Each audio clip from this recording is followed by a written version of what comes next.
बिस्मिल्लाहिर्रहमानिर्रहीम अस्सलाम वालेकुम वरहमतुल्लाहि वबरकातुहू। Welcome to Rabia kitchen. आज मैं आपके लिए मज़ेदार से बादामी कोरमे की रेसिपी लेके आई हूँ जो बहुत आसान तरीके से बनता है और जायके से भरपूर होता है। आपके घर वालों को यकीन नहीं आएगा आपने शादियों जैसा कोरमा खुद घर पर तैयार किया है।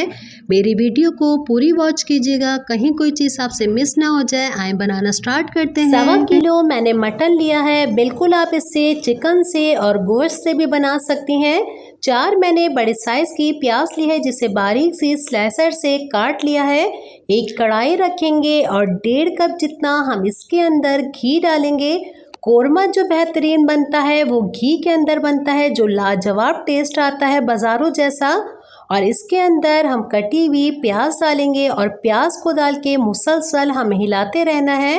और जैसे जैसे हम हिलाते जाएंगे इसके अंदर आप देखें कितना खूबसूरत सा कलर आ चुका है।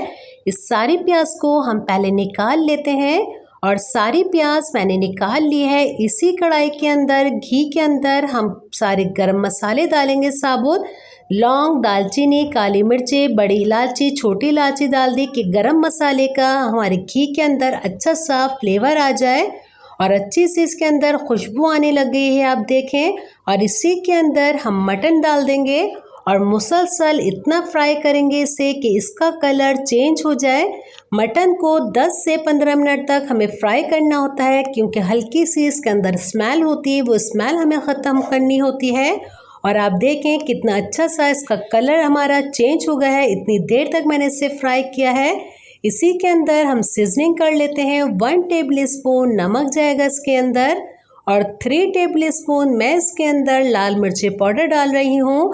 बिल्कुल आप इसमें मिर्चों का इस्तेमाल थोड़ा कम कर सकती हैं क्योंकि ये बहुत मज़ेदार स्पाइसी सा बनता है कोरमा। इसी के अंदर 2 टेबल स्पून पिसा हुआ धनिया डालेंगे और 1/2 टीस्पून हल्दी जाएगी इसके अंदर। और अच्छी तरीके से मसालों को हम पहले भूनेंगे और इस कोरमे को ज़रूर बनाएगा, बहुत मज़ेदार ये कोरमा बनता है। और सारे मसाले इसके कंप्लीट हो गए हैं, इसे अच्छी तरीके से हम मिक्स करेंगे और 1.5 से 2 गिलास जितना हम इसके अंदर पानी डाल देते हैं और इतनी देर इसे पकने के लिए रखेंगे कि गोश्त हमारा बेहतरीन सा गल जाए। और गोश्त जितना अच्छा गला हुआ होगा खाने में उतना ही मज़ा आता है। इसे मैं ढक के रखूँगी कि बेहतरीन सा हमारा गोश्त गलेगा। 1 घंटा हमारे गोश्त को रखे हुए हो चुके हैं और काफ़ी हद तक इसका पानी खुश्क हो गया है। मैंने हल्की आंच पे इसे पकने के लिए रख दिया था। इसका गोश्त पहले हम चेक करेंगे और आप देखें माशाल्लाह से बेहतरीन सा इसका गोश्त गला है। हमने प्याज को लाल करके निकाली थी। मैंने दोनों हाथों से प्याज का पहले चूरा कर लिया है। हमें चूरा की हुई लाल प्याज चाहिए, इस तरीके से बारीक सा चूरा करेंगे। और 1 कप मैंने दही लिया है। 20 मैंने बादाम लिए हैं जिसके छिलके उतार लिए हैं। अब हम इसके अंदर चूरा की हुई लाल प्याज डाल देते हैं और प्याज डाल के अच्छी तरीके से पहले हम इसे मिक्स करेंगे। और जैसे ही मैंने इसके अंदर प्याज डाली है इतनी मज़ेदार सी खुशबू आई है। अभी हमारा कोरमा जबकि तैयार नहीं हुआ, अभी से इसके अंदर दानेदार शक्ल आ गई है। अब हम इसके अंदर 1 कप दही डालेंगे और दही को बहुत अच्छी तरीके से फेंट के डालेगा। अच्छी तरीके से इसे हम मिक्स कर लेते हैं। बादामी कोरमा है तो बादाम तो इसके अंदर ज़रूर जाएंगे। अब हम इसके अंदर बादाम डाल देते हैं और बादाम डाल के अच्छी तरीके से इसे हम मिक्स करेंगे। और 1/2 टीस्पून हम इसके अंदर केवड़ा डाल देते हैं और आधा कप मैं इसके अंदर पानी डाल रही हूँ। जो 1.5 कप जितना हमने घी डाला था सब घी इसका ऊपर आ जाएगा।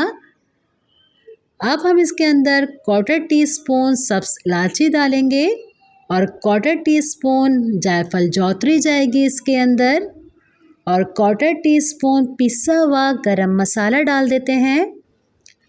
और 10 मिनट के लिए मैं इसे हल्की आंच पे रखूँगी कि सारा ऑयल इसका ऊपर आ जाए और मज़ेदार सी खुशबू निकल के आएगी इसके अंदर से कोरमे की। और 10 मिनट के बाद माशाल्लाह से इसके अंदर से बेहतरीन सी खुशबू आई है और आप देखें कितना मज़ेदार सा दानेदार हमारा बादामी कोरमा तैयार है। अगर आपको मेरी वीडियो अच्छी लगी है तो इसे लाइक कीजिएगा, फैमिली फ्रेंड में ज़्यादा से ज़्यादा शेयर कीजिएगा। अगर आप मेरे चैनल पर नए हैं तो सब्सक्राइब करके बेल आइकन के बटन को क्लिक कर दीजिएगा। आपको हमारे बादामी कोरमे की दानेदार शक्ल नज़र आ रही होगी। इस रेसिपी को बनाकर ट्राई कीजिएगा और मुझे अपना फीडबैक ज़रूर दीजिएगा। मैं इसे डिश आउट कर लेती हूँ। उम्मीद करती हूँ आज की आपको ये रेसिपी अच्छी लगी होगी। इंशाल्लाह मैं नेक्स्ट रेसिपी के साथ दोबारा हाजिर होंगी। अपना बहुत ख्याल रखिएगा, मुझे अपनी दुआओं में याद रखिएगा। अल्लाह हाफ़िज़।